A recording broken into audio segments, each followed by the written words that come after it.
quick question for you guys. We get this all the time when folks come into the store. If they preamble their question on the phone, big time on the phone. Hey, quick question for you. The answer is extremely long. The question may be quick, but it's going to be a conversation we're going to have. So I've got a quick question for you guys. Quick question.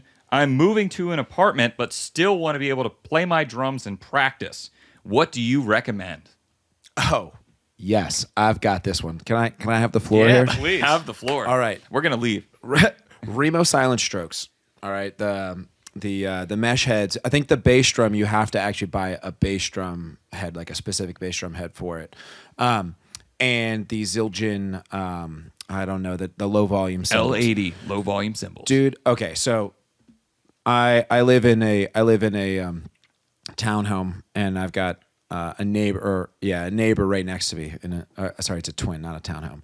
And I practice a lot. Mm-hmm. And during the pandemic, everybody's home all the time, right? And I was able to practice any hour of the day, 7 days a week, whenever I wanted. Even like my wife would be upstairs sleeping in the room, in the bedroom, and I'd go downstairs in the basement at like 2 o'clock in the morning because I heard something like in my head, and I would go down and practice, and she couldn't hear it. It was awesome, dude. You can wail on them. So you're that big of a nerd, dude. How can you be such a nerd and such a cool guy both at the same time, dude? I had to come. How is this possible? I came up with a rule during the pandemic. I couldn't listen to music like after 10 o'clock because like I would just keep thinking because there's nothing to do. You teach for like 4 hours or whatever it is, and you're just like, all right, well, I guess I'll go practice or go do something, man.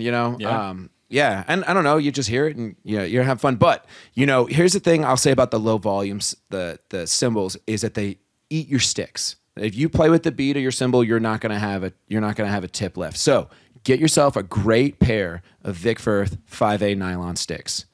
Right? Those become your practice sticks then. Right. Well, yeah, because you're not you're not shedding them because you're not bashing the cymbal, or they don't have nearly as much density. But they will chip. They will chip over time, but but the beat nylon doesn't. That's what I mean, right? So I think I got a pair of sticks and I found them at like my studio or something, and they're still immaculate. The only marks they have are like from like rim shots or like doing something else. The one thing I'll say about them is you got to crank the heads though. You gotta, because you really want the tone. You're gonna get the tone of the drum. Don't tune them flat. Right, don't tune them flabby because like you're gonna break the head. Right, and you leave your resonant heads on, normal resonant heads on, and you still get a little bit of feedback. And get like one of the Kevlar patches to go on the kick drum head because I blew through one. And that was like $50. And what beater do you use for that? I mean, now that you got the patch, use whatever. But well, dude, actually, so for that kit, I just had some like janky, like old school. Was it felt? Yeah, I think it was like one of the Vic Firth ones, like one of the hammer beaters, or it was like I like to play with a round beater, so it could have been one of those two. But honestly, I can't remember like off the top of my head which beater it was. Yeah, but I would tell anybody who wants to play with a round beater, especially if you're playing rock, dude. You're gonna get big sound from that. Yeah.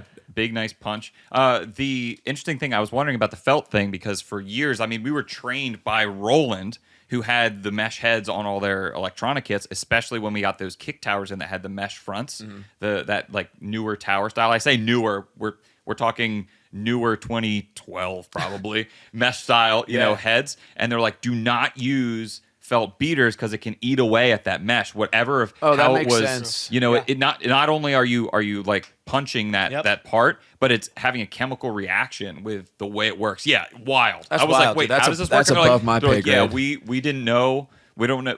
But through I testing, didn't know we until discovered maybe this 10 years ago. Yeah, exactly. And then they're like, hey, just so you know, if you Don't sell do these that. kits, when you put them out on the floor, make sure you flip that beater around to the plastic side or wood beater or something like that. So that contributes to that thing. And the heads that are made on those Roland kits are made by Remo. They're essentially 2-ply silent strokes is what is on all those mesh kits for all those years. Well, that makes sense. That makes sense. And talking about like the super kick earlier, like that thing can take a beating. Like the bass drum head that I bought in 6th grade, I had up until early this year. I sold a drum set to you guys, and that was the still drum. on it. Which one? The green one? The The Yamaha? green one had a super kick. Yeah. Is that the same one? Yeah, that's the one. Did you take taken that? it off. You took, No. you took that head? No, you should have taken it off. That was You from. should've taken it I off. had that for almost 20 years, man, and the thing never broke, dude. And I Wow. beat that thing up, right? But like, if you play into your bass drum with a silent stroke, like you're playing into a super kick without something on there to absorb that contact, dude, Yeah.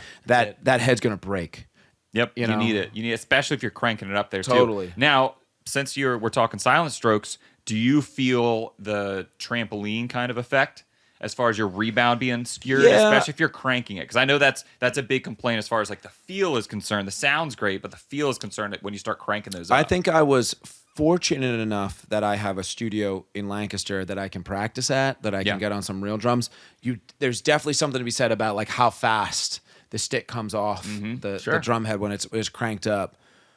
But I think it's something you can figure out within like 5 minutes of playing, being like, oh, I don't need to play Yeah, like this. You just adjust. Right. You Yeah. just adjust. Totally. Yeah, awesome. So, Sean, what's your go-to? Well, it's great that you said the things that you said, but there's a difference. But you're wrong. But you're wrong. No, about putting the mesh heads on, because those things are there for a reason, and they're very effective. I like just having an electronic set to be able to play on. So that's my kind of go-to. It's like I love being able to sit down behind my electronic set, and I'm like, boom, I can learn some songs. I could sit down and play, not bother anyone. I'd rather be playing on. And you acoustic can hear the drums. real drums too You when can you hear play the with an real electronic drums. kit. For sure. Yeah. So you put your headphones on. So that's where my mind goes. I'll say, get yourself a proper electronic kit, which is nice. Also, here's something. If you happen to have cool neighbors, then you're okay. Limiting your time when you're playing, being respectful, Yeah. is also another thing. And then also, when you're an advanced drummer, you're not just bashing and crashing. It's not as obnoxious as when you are the first time sitting down in a kit, first week, first Sure. year even. Totally. Yeah. Sure. And it's just, Bring it up oh behind my your head or God. whatever. It's different. It's very different. Yeah. You almost don't hear it. I'm a drummer, so I hear drumming all day long, so I'm maybe a little biased on that. But you're drumming, like if I lived next to you, it probably wouldn't piss me Well, off. like, Unless you- I was trying to sleep. Well, and like as like a teacher, like it's like a comment that students like, because everybody's like, oh, I don't want to hear loud drums or whatever it is, and like within like a week, like take like a song like Back in Black. It's not a song that I teach often, but like that has such a recognizable drum part, right? And like parents are like, oh, I actually can like hear the song, like it actually sounds good, like it's not Right. just loud, Ba-da, ba-da, ba-da, ba-da, boom. boom, yeah, Yeah. good drum part, you should be able to hear the Yeah. entire song through. But like to like what you're saying, like yeah, you if you were my neighbor and you were playing, I'd be like, oh yeah, he's good, like he's got it. Yeah. Yeah, but when you're just beginning, it could be like drums can be a little annoying. yeah. You're like, oh Yeah. my God. Yeah. You're working through things. Not that you're not working Yeah, through yeah, yeah. things and not Yeah, struggling with sure. stuff, but there's a different finesse and different touch. You don't have to, if you're practicing something, I know you're not going, just you're articulating nicely and you're just playing like, you're like, okay, I'm working stuff out. And you might get a little heavy here and just like whatever, but it's different. Yeah. It's very different, and especially if your neighbors know that hey, you're a professional drummer, then they're going to be a little like easy on you a little bit. Yeah, you said something I thought was interesting that made me think about like the drums, because I thought about buying an electronic set during the pandemic, but I really wanted to make sure that I still understood the shape of my drums. I just wanted to make sure that I was still into playing drums. They're all circles, right? No, Yeah, no, right? no. No, was no, going but like the I just wanted to dimensions, make you know sure what I that mean? was still into it. I just want to make sure I was still going to stick with it. All right, guy. I was going to stick with it. Yeah, dude, I just want to make sure I knew that they were still there. No, like just not cool, just like man. I think maybe you're talking about earlier about like the rebound of like tuning up a high set or something like that. When you go from an electronic kit to like maybe an acoustic kit, going from this drum to this drum is this drum to this drum. It's like an extra couple of inches in between it, or going from here to here. So just that spatial awareness. That's what I should have said. That's what I thought a lot about. I have my electronic set up exactly like my acoustic set. Oh, too. do you? Exactly.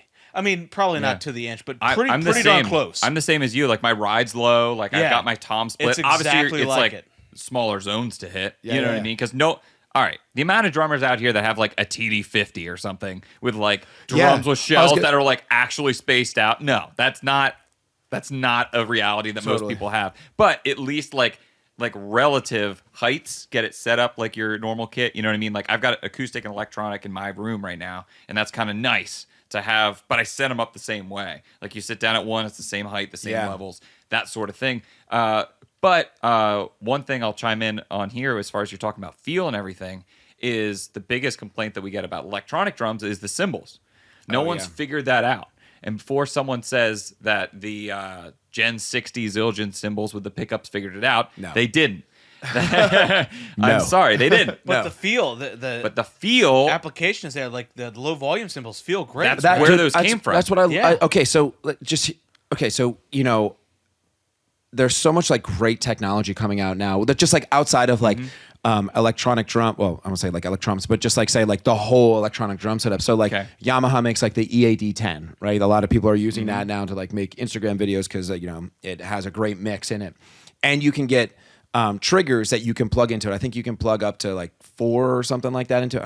I don't know what it is. But like, there's a few trigger options. How would that sound, you know, if you had that EAD going with like the cymbals, you know, playing at the same time? You know, how much does a good electronic drum set, like not like your entry level kind of thing, what would you spend on a good you're spending at least $1,700. I was gonna say $2,000, $2,500. Yeah, 17. I'd say 15 to $2,000 nowadays for a new kit of something that's going to give you what you need as a drummer that normally plays acoustic to feel comfortable to make that transition. Right. There's lower end models, but there's a lot more compromise, and the compromise in feel and setup isn't worth that being your only way. Totally. In this scenario, if someone's moving to an apartment, if this is the only way they're going to be able to play That's drums too, you have to consider that scenario. Like you have access to your normal kit, so like that's cool to you. But like I would say to this person, what are your goals? Like what are you doing? Is it temporary situation, first of all?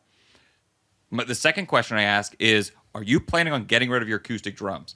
Because whatever your situation is, I'm either going to try to help convince you talk you into it or talk you out of it. Because if this is a temporary situation, like do not sell the amount of horror stories, like people are like, well, I guess I have to sell my drums. And then a couple years comes by and they're like, yeah, that girlfriend's out of my life now and I own a house. And boy, I miss that drum set. Yeah, and like 15 years later, that drum set is worth like $5,000 because it's like the classic drum of that era. Inevitably. So that's a big question is, okay, you're moving into an apartment. How permanent is the setup, and what do you need to be able to get done while you're in this situation? Is this your only way of playing? Is this just for you to learn the songs at home, and then you're actually going to be gigging on an acoustic kit? Because that guy gets very different advice from me than the guy who says, no, this is the only way I'm going to be able to enjoy and play drums. And also, a more advanced player can also get a lot out of just a real fill practice pad.